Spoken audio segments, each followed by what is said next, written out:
The elections under this system are just a conflict or a contest between different sections of the ruling class over how to rule and pursue the interests of the system that they represent. That's all these elections under this system can ever be about.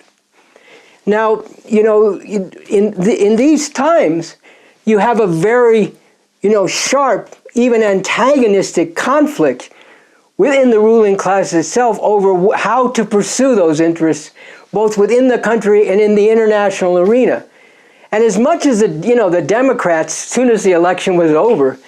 tried to smooth things out and get everybody to go along and say this is all legitimate after all, there's still this conflict between, should we really roll back all the concessions that have been made in the struggle against the oppression of women and LGBT people and against white supremacy? Should we really roll all that back? Should we really, as Trump's saying, should we really go and change the name of the mountain in Alaska back to Mount McKinley, in order to assert the foundational white supremacy and whiteness of America, and so on and so forth? Versus Democratic Party politicians who think that more inclusion and diversity is the way to hold this system together. Those are conflicts which are real issues, but they're always, in the elections and overall, on the part of these ruling class representatives and parties, they're always fought out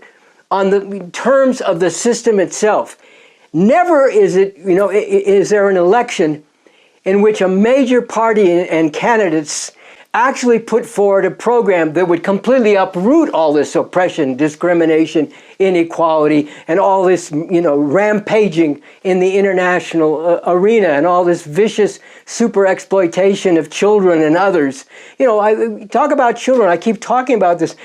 The reality is that there are besides the hundreds of millions of children who died since World War II, right now, there are more than 150 million children being ruthlessly exploited and super exploited in countries, particularly in the third world, all over the world. This is what this system rests on, and never in these elections is there anything that would, touch on these fundamental relations and driving dynamics of this system. So you have, not just in this country, but in a number of countries, you have a section of the ruling class and a section of the population that they mobilize